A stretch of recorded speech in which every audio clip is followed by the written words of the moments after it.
This episode of the Let's Talk Yoga podcast is brought to you by my upcoming 300-hour yoga teacher training. I know it's not easy to find a training or a teacher who feels like home. Far too many yoga teachers like us spend hundreds and perhaps thousands of dollars in trainings only to feel more confused and lost and lonely at the end of these trainings.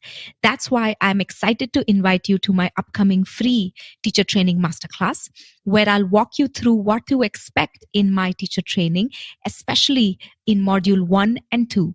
Module 1 is Unleashing the Power and Potential of Restorative Yoga, and Module 2 is Pranayama Teacher Training. You could do these as immersions, or you could do them as teachers looking to deepen your practice and your teaching.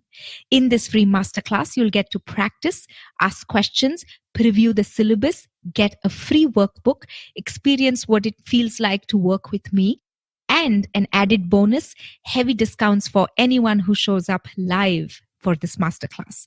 Why? Because I know how much yoga teachers make at the end of the day. So if this sounds exciting and interesting for you, just grab the link to sign up. You can find it in the show notes or on my website or wherever you connect with me. I can't wait to meet you on March 13th.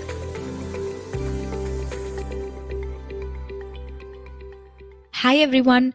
Welcome to episode 31 of the Let's Talk Yoga podcast.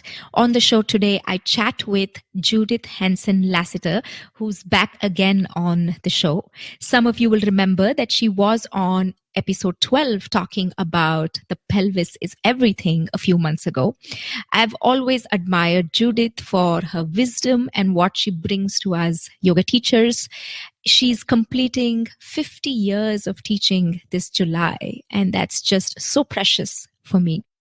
I asked her to come on the show to talk about nonviolent communication for yoga teachers. It's a topic that's been on my mind for the past few months, especially sometimes I notice on social media.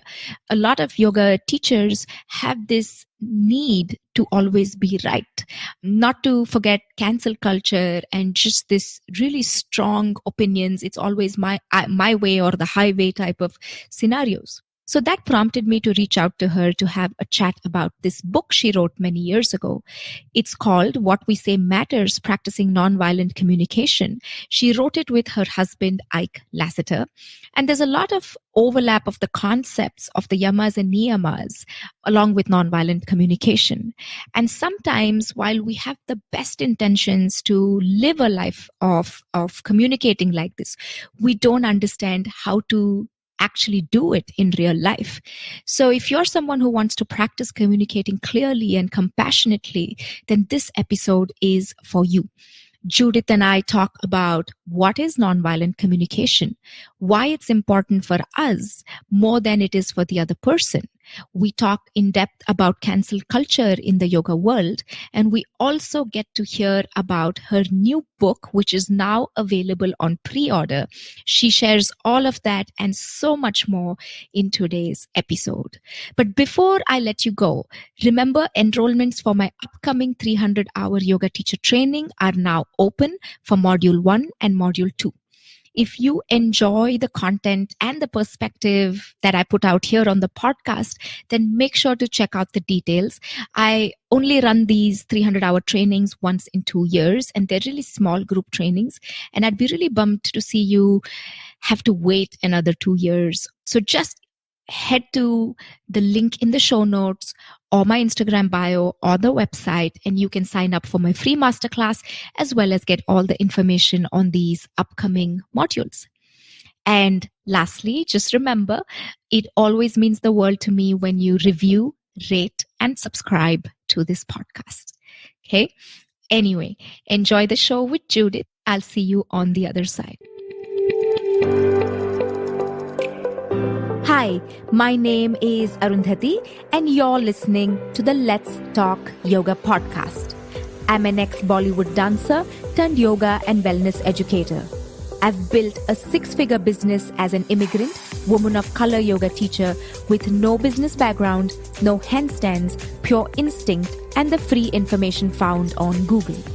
If you love doing yoga and you dream of teaching it someday, this podcast is for you. We go over everything from doing and teaching yoga to scaling a small business, living a modern yoga lifestyle, and so much more. You'll find interesting, fun, raw conversations along with some tips, tricks, strategies, and insights in this podcast. So grab your cup of chai and let's jump in. Hi, Judith. Welcome back to the show. I'm so happy to have you back. How have you been? Thank you so much. I have been well, and you sound as if you have been well. And this is not a small thing in today's world. So I celebrate that, and I thank you so much for inviting me back. I'm so excited every time I get to talk to you. I recently read a book you've written with your husband, Ike Lasater, a while back. It's called What We Say Matters, Practicing Nonviolent Communication. Even though this book was published a while back, it is such a gem. Until I read this book, Judith, I had no idea nonviolent communication was such a big movement. When I first reached out to you for this interview, it was because I wanted to talk to somebody who was so experienced teaching yoga and teaching teachers so we can understand how to communicate more compassionately as yoga teachers and students. I just want to say thank you for writing this book. It's as relevant today as it was the day it was released. Well, thank you so much. I'm glad that you're getting interested in nonviolent communication. It is so compatible with yoga practice. And the reason is, before we start maybe a little bit more on specifics, the reason it's so compatible, let me back up. Often people think the most important thing is about the words you choose, but that's down the list. In this technique. The first thing it asks us to do is go inside and pay attention what is going on in us before we actually speak. Now, I'm not talking about, would you pass the salt please at the table. I'm talking about conversations that are meaningful to us, conversations that have some potential conflict, conversations. The closer someone is to us, the more important our language is with them, not less. We're very polite to strangers and then not so much with our family. So true. So I love this because it's so much dovetails. It just blends. It's just so much what yoga practice teaches us. Whatever happens, there is the inside self. You want to always act and speak as much as possible. We all do, from that inner wisdom. And so I like it as a technique. So for people who've never heard of nonviolent communication, what exactly is this? Is it a process of how we listen and speak to others? What is nonviolent communication? Well, it was developed by a man named Marshall Rosenberg, and you can easily find on YouTube videos of him teaching various aspects, and I recommend it. And I'll tell you my experience. I studied with him 9 different trainings, but the first time I went to him, to a workshop, attended a workshop, I had no idea what he was doing.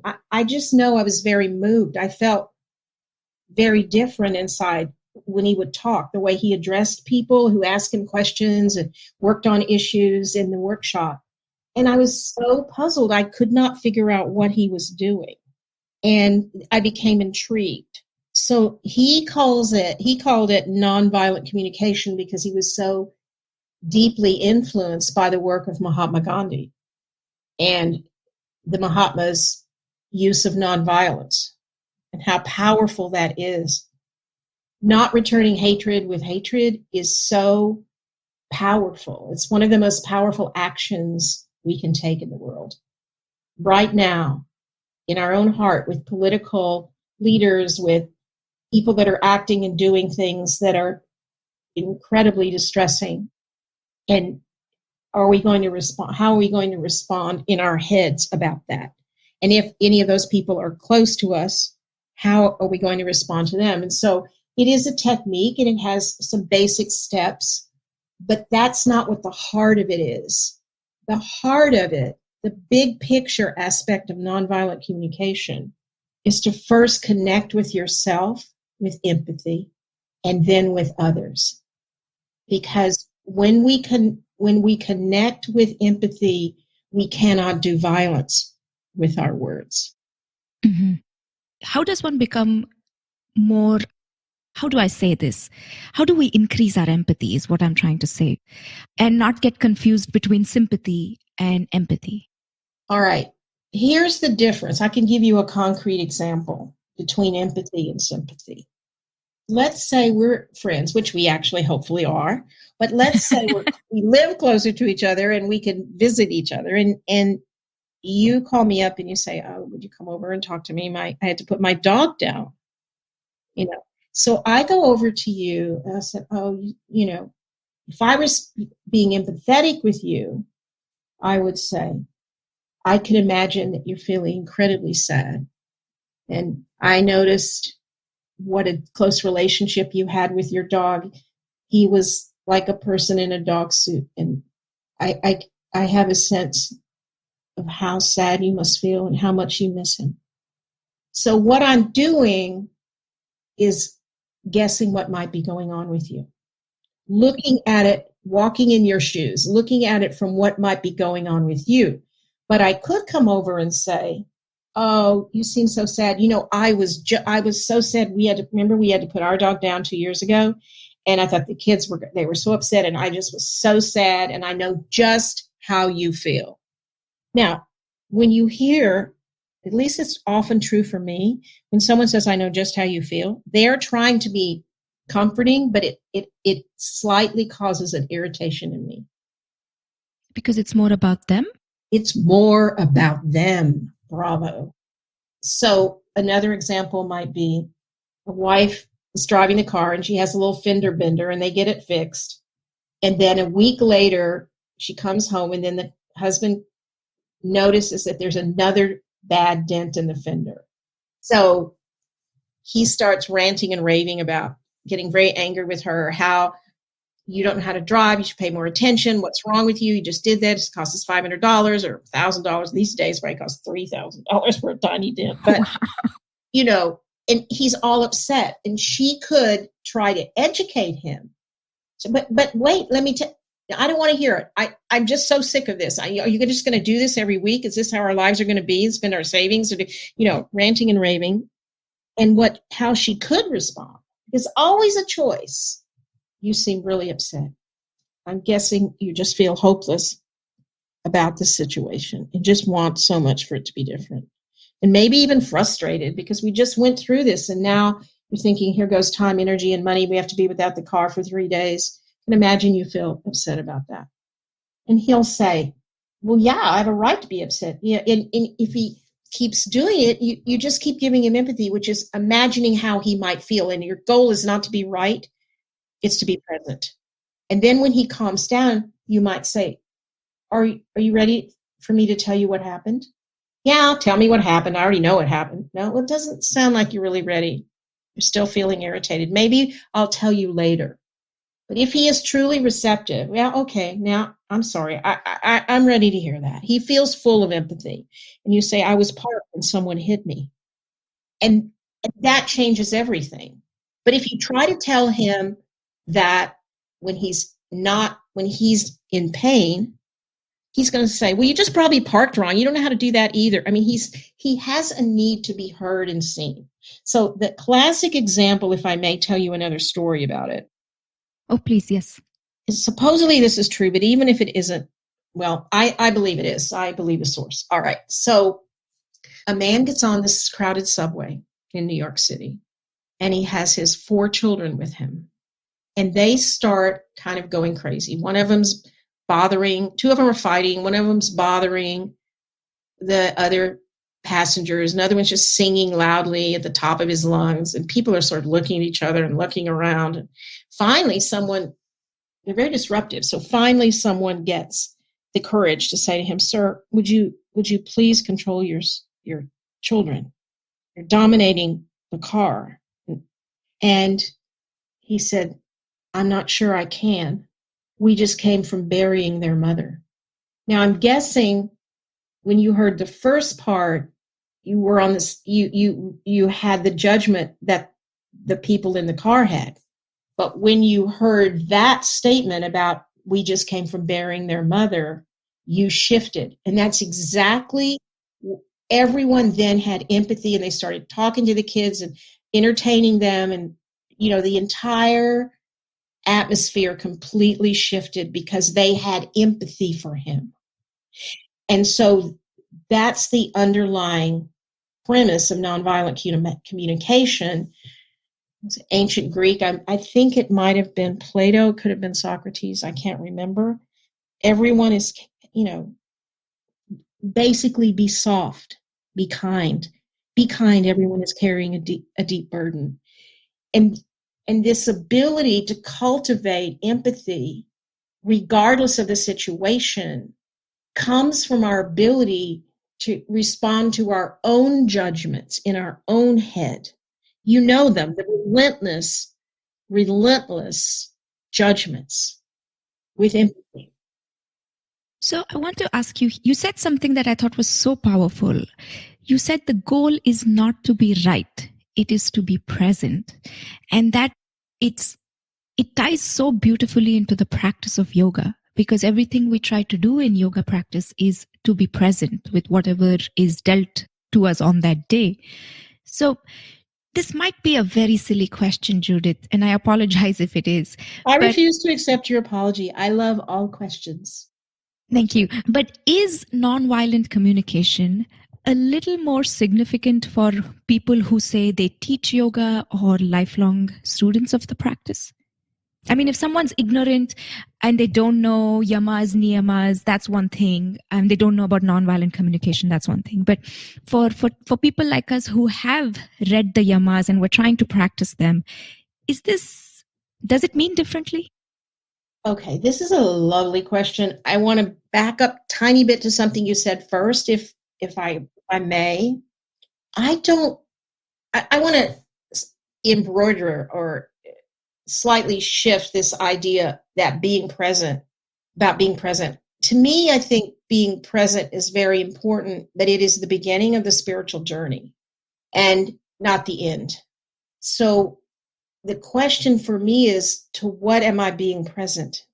Being present in the moment is a good start, but the deepest practices of all yogas is about being present with the higher self. We can't not be connected to our higher self because that's who we are, but we give it our attention. Verse 3 of Patanjali, Tadadrushtahu svarabevashtanam. Then the seer abides in its own true nature. When the state of yoga is experienced, what that means, because yoga is both a practice and it's a state of being, and the practices associated with it. And Tadadrushtahu svarabevashtanam, then the seer abides in its own true nature. Often it says his, but I'm saying it's for the modern day.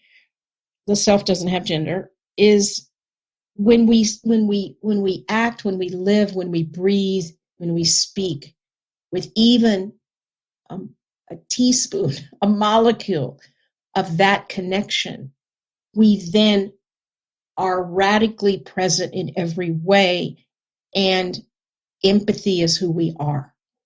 It is our default response to everything.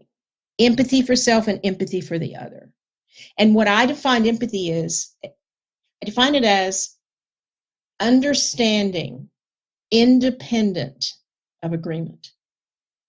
Mm-hmm. I'm just nodding here on the other end. That is so powerful. Thank you. So, I think yoga teachers, I have a belief and a dream and a hope that all yoga teachers, regardless of the system, whether it's a chanting practice, it's a karma yoga practice, it's a jnana yoga, that all of the yogas are pointing to the same moon, remembering the self. And we can all do that right now. It is incredibly easy to do and incredibly difficult to remember to do. So let's do it right now. Sit well. Sit in front of your sitting bones. Or if you're lying down listening to this, close your eyes. Or if you're in a yoga pose, sometimes people tell me they get in a restorative pose and listen. Close your eyes. If you're sitting, it's important that you're not slumping. So sit in front of your sitting bones and simply take your attention now to the very center of your head. From the sides, if you drew in from the sides, from the front and the back, just like at the beginning of the bridge of the nose, maybe right about there, and then down from the bottom and the top, just go to the center of your brain. Now, when that happens, you're radically present, are you not? You're equally aware of the movement of the ribs and the belly with the breath, the sounds outside you, what's inside, what we call outside. You're now the seer. You're touching the seer, the eternal self. And when you stay there, you don't need to know your name. You don't need to know your life story. The ego is now taking a step back. Namaste. I can stay there it just feels like, it feels peaceful. It feels empty, but also full, if that makes sense. A shunya, non-emptiness. That's beautiful. Thank you, Judith. And this is a practice that you can do with your eyes open. You can do it anywhere, anytime. You don't need any fancy clothes or yoga mat, anything. You can just go to this, and oftentimes when I'm in a conversation that gets a little bit, that's about something important, when I feel the ruffle, like my stomach I just go there. It's so easy. Thank you. Mm-hmm. I was making some notes about something you were talking about a little while ago before we closed our eyes. And you spoke about how, in the spiritual journey, it's about being present it's about what you're being present to and being present with the higher self. I just want to say that was really powerful. And your definition of empathy, Judith, understanding independent of agreement, I mean, that should be everywhere. You like that? Because I feel like I do, because when I was reading your book, one of the things I got so much out of it, but one of the things that kept coming back to me was nonviolent communication is more about what goes on within us than communicating with others. Bingo. A+. Yes. Right. So often in social media and modern world and even platforms like this, we feel like we have to be right all the time, and we forget that we can agree to disagree and still have full respect and compassion and empathy for the other person. So just your definition of empathy is right out there. You always drop these gems, but this one will stay with me for a very, very long time. Oh, you're so sweet. So here's, do you remember a few years ago on the internet, there was this big argument about whether this picture of a dress, that the dress was blue or brown? No, I don't know. Oh, you should look it up. It was the late night people were all talking about it, and everyone was, it was I got off Twitter actually because I found it became quite unpleasant, but it was on social platforms everywhere. And there's all it was a picture of a dress. And some people were saying, you're all idiots. They were using, violent language. It's blue. And other people saying, no, you're all idiots. It's brown. Right? Well, I could see it either way, because I think it's partly because my retinas reflect the fact that I have some indigenous American blood in me. So that you can tell that. The doctor told me once, do you have any, American Indian blood? I said, yes, I do. My grandmother was full-blooded Cherokee. And he said, well, because your retina is like, you can see it from the retinas. I don't know if that's true, or it's all my training in yoga. I don't know why, but I could focus and I could see it as brown or blue. And they later discovered that it did have to do with the type of cells you had in your retina. Okay. So there were people stirring themselves up, arguing furiously about the color of a dress. And that's what we do. It's a simplistic, silly example, but that's what we do about religion. That's what we do about politics. That's what we do about everything. So I want to make a distinction, though. There's a difference between this is right for me right now, as opposed to this is right for you and everyone. I know what's right for you. And I'm right. I am right. I'm identifying with being right. And so this we can just segue perfectly into teaching asana, teaching yoga, asana pranayama meditation classes. I have been in classes where the teacher was right. And that meant that every student had to do the pose exactly the way she said, or they were wrong. Okay. So having studied and still a student of yoga and still a student of nonviolent communication, still a student of life, I want my language to reflect a different awareness. I might say something. Would you be willing to try this slightly differently? I think you might enjoy it. Or I really like the pose with the feet wider because I believe it helps the pelvis move. Would you try it and let me know what you think? It's more inviting, but I never tell a student they're doing it wrong. Because according to Marshall Rosenberg, and I the more I meditate on this, the more it makes sense to me, is that when we make someone wrong, we can do anything to them. That's the beginning of violence. We can, if someone's wrong in high school, you can exclude them. High school was all about tribes and groups and excluding people. All right. And so if we make someone wrong, we can exclude them, we can harm them, we can make a country wrong, we can bomb them. When you make someone wrong, you open the door to possible violence. It doesn't mean that I don't have, morals and ethics and that murder is wrong. And if someone murders someone, they need to go to jail. They are no longer have the right to live in society. But I can do that. I can still treat them like a human being. I can still not do violence to them. They are the eternal self. I give them medical care. I give them food.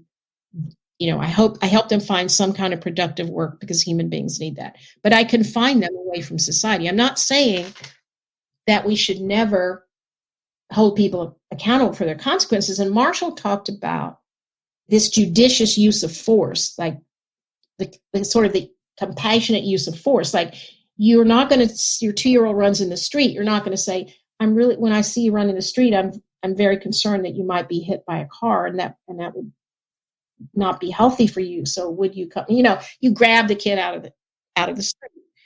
You can use violence in a way like to stop someone from harming someone else. The appropriate level of restraint to keep people from harming themselves or others. Nonviolent communication doesn't say that you're just, whatever anybody does is okay. And this is one thing, open this Pandora's box. I have the sense of I like to say this. I don't like to say it, but I do say it, I guess. I don't think there is a yoga community. And the reason I say that is because when there are incidents of teachers harming students in a variety of ways, physically, crossing their boundaries, but not just that, just being harsh, harming them, hurting them. I've had students come to me that said, well, he sat on my back in a forward bend and it tore my hamstring. I know. When those things happen in a community where we truly have compassion and empathy for everyone, when we have empathy and compassion, we hold people accountable for their choices. And if we just ignore that, we're not holding them accountable. It's something our friends of Buddhists called idiot compassion. Oh, interesting. I know. Did you say idiot compassion? You're just idiot. It's idiot compassion. We should just forgive everyone and love everyone and just everything. Oh, I get it now. Okay. You know what I mean? It's like, it's a cop-out. I don't have to hate you to say no to you. Self-defense is not violence. So I want people to understand that nonviolent communication doesn't mean we don't defend. The appropriate use of force to stop someone from harming themselves or others is in harmony with nonviolent communication. It's that old story. Do you know that old story from the Vedas? You probably do, about the snake. And being mistaken for a rope in the dark? No, that's a great story too. I see snakes everywhere, and they're always ropes. I find out later, but in the shade of the path. No, this one is about the sadhu was going around his yearly circuit of the villages, and he came into one village, and there was a giant, magnificent snake, and the sadhu's main teaching was ahimsa, non-harming. And he saw this snake would chase the children and was terrorizing people. And he talked to the snake about practicing nonviolence, and the snake really hurt him. So the next year, when he came around in his circuit to that village, he looked for his friend the snake. He found him cowering and tattered and skinny and not anything like his magnificent self. And he said, "What happened to you, my friend?" And he said, "Well, the snake answered, he said, I took your teaching to heart. So I stopped all these things I was doing, and now no one's afraid of me, and the children throw sticks at me and stones at me, and I can't find food." And the sadhu said to him, "Yes, I told you not to be violent, but I never told you not to hiss." No, that's so powerful. It's such a simple story, but it's so powerful. So that's what nonviolent communication teaches, that there's a time to hiss. Mm-hmm. Absolutely. Can I ask you about cancel culture? It seems to have become, honestly, I didn't know about cancel culture till pretty recently. Good. I'm glad. Because honestly, I feel like it's bullying for adults, for lack of a more refined explanation. What's your take on cancel culture? How do we become more tolerant or compassionate and not shame others? It happens in the yoga world too. So let's play. You want to play the game nonviolent communication with me right now? Sure. All right. So you're asking me, what do we do about cancel culture? So I'm now using nonviolent communication with you. All right. And you just respond as yourself. Don't worry about, there's no wrong or right about it. So when you think about cancel culture, do you feel irritated, sad? I feel it's unfair. So you have this thought that it's not fair. Now, I'm taking a little side road. Words like unfair, disrespect are words that require someone else. You know the term, you dissed me, you disrespected me. And what nonviolent communication teaches is the feelings that you have are arising in you are not caused by, they can be stimulated by someone else, but you meet the situation with your feeling. So unfair is more of a judgment, because what's unfair to you cannot be unfair to someone else. So let's keep guessing what you might be feeling. Are you willing to do that? Absolutely. So a feeling is something that you can have all alone by yourself. So when you think of it, do you feel sad or hopeless? I think I feel sad. You feel sad. Mm-hmm. When you see this going on, even in the yoga world, where people are held publicly in a shameful way to the values of someone else, you feel sad. Mm-hmm. Because you really have a need for people and a longing. And I think it was like a longing that you have for people to act with a certain level of compassion and self-awareness. If I can just add, Judith, especially in the yoga world, because I feel like this is your foundation. You work off the teachings of yoga, and that goes into every other action you take. Not that will be perfect, but at least you try. So, I have a question for you. Are you feeling disappointed? Yes, when I see this, yes.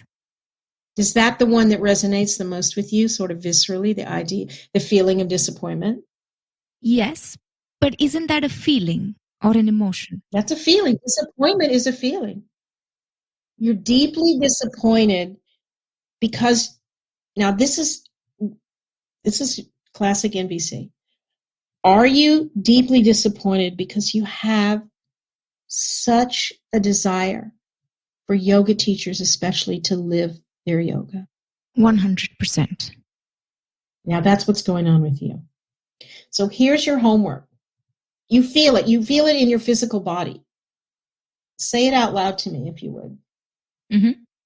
When I read, when I see, or when I become aware of cancel culture in the yoga community, I feel sad because I have a longing and a hope for yoga teachers to live, including myself, to live their teaching, that practice, live the practice of yoga. You want to say that out loud, because what you're doing. When I want you to say it out loud. Excuse me for interrupting. When you say it out loud, I want you to hear your words, and then, because what I'm going to give you for homework is related to that sentence. So, as short as you can, tell me what you heard me say, but put it in your own words, in your own way, but as short as you can. When I see people being canceled, especially in the yoga world, I feel disappointed because in my own way, we're not living the true teachings of yoga. You're longing for that. Yes, and I'm longing for them to understand and experience living that yoga. All right, lovely. So let me ask you this. When you hear yourself say that, do you feel a shift? I was just thinking, as I said that out aloud, I was thinking it as you were telling me, but when I said it out aloud, in my head, I was like, oh, that was a little more peaceful, saying it out loud. So you felt a shift. So your homework, if you are willing to take it, is when that thought arises again about the cancel culture, you say that to yourself. Oh yes, there's that feeling of disappointment and longing again. How, and this is a phrase I sort of developed, how human of me. Yes, I've heard you say that so many times before, and I like that one, because it makes us feel like, oh, this is so normal for me to feel this way. This is what people do. They feel sad. They feel disappointed. They feel, irritated. Whatever the feeling is, that's what people do. So no feelings are wrong. They're just your feelings are telling you that your needs are met or not met. And so what I hear you saying, if I may, is that your need for possibly community and support and authenticity and integrity is not being met. So if you would just do that homework whenever you feel that arising, and you can say, you can say it like I would probably do shorthand. Yes, that feeling of disappointment. Yes, how human. Got it.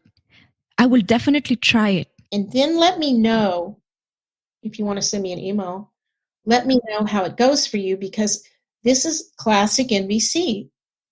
When we focus on what the other people are doing wrong at first, quote unquote wrong, we never connect it to what's going on in us. And so when we pay attention, the asana starts us focusing inwardly, the yamas, niyamas, but certainly the asana. We put our body in the shape of yoga, the breath, self-awareness, the self-study, meditation, all of it is to be aware of what's arising in this particular location. Because then what we have is the most important thing a human being has, which is choice. So when we can elucidate what is alive in us, what we're feeling, and we didn't go through the whole process, and it was very short, and our needs. And then when we're clear, then when we're coming from that place of self-empathy, the way you know that you're full enough of self-empathy to proceed with actually talking to someone or writing about it or whatever you're doing is very simple test. Am I curious about what the other person might be feeling or needing? And that arises spontaneously. I remember when I was first learning this, I was practicing with someone and I was getting empathy, and they gently suggested, are you ready to look at how he might be feeling in this situation? Heck no, I don't care what he's feeling. I really wasn't interested. And she said, that's a sign you're not ready. You're not full enough of empathy for yourself and your own needs, your own feelings and your own needs. Stay with that before you jump ahead to what to do about the problem. Mm-hmm. That's really powerful. It's reminding me of parts of the book where you spoke about, addressing the need and the different type of strategies to address those needs. Can I ask you a follow-up question on cancel culture? I would be delighted. So do we not respond? Do we not get involved in the conversation? To be honest, Judith, when I see it, I stay away from it because I know the other person's probably not going to listen. But is that a cop-out? Okay, that's a fabulous question. It's not the question for you at this point, I believe, and all beliefs are by nature false because all beliefs try to reduce reality to simple things, and it's not. So all opinions and all beliefs are false. I always have that sort of Buddhist view of it. So, but this is my belief, is that that's not the question. The question is, I need more, the answer is, I need more empathy. And when I'm full, then I will know what to do. It's not about a rule. Maybe you decide to not respond, that's your choice of fulfilling your clarity. Out of your clarity and your empathetic awareness, you decide not to contribute, or maybe you get clear and you're able to write or speak with such empathy that you are able to open the door for others. But to say, oh, yes, you should, or no, you shouldn't, I can't tell you that. Because it's never a straight answer. It could be the most wonderful thing in the world to get involved, or it could stir you up and it could just be contributing to the agitation. It's all about intention, clarity of intention. And for me personally, until I'm settled in myself, once I'm settled and I'm clear and I've given myself empathy or had someone else give me some empathy, I'm not ready to go to a strategy or an action. And part of my practice every day on the mat is to spend some time practicing from the center of my head that we just did, to spend some time dwelling in my heart. And when I do that part, there is an upwelling of gratitude and compassion. Yeah, I do that practice, especially before I'm going to have a conversation with you or other people. And then the other focus I have is the center of my pelvis, my belly, where I can actually feel the throbbing of life. And that this awareness that the universe lives in me and you. We don't live in the universe lives in us.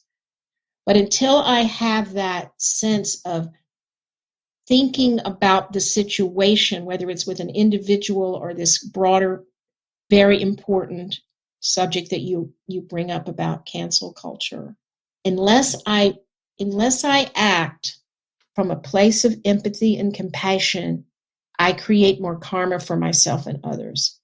If I can act from a place of feeling full, of holding as equally those who are being canceled and those who are afraid and hurt, and those who are canceling who are also afraid and hurt, I make it worse.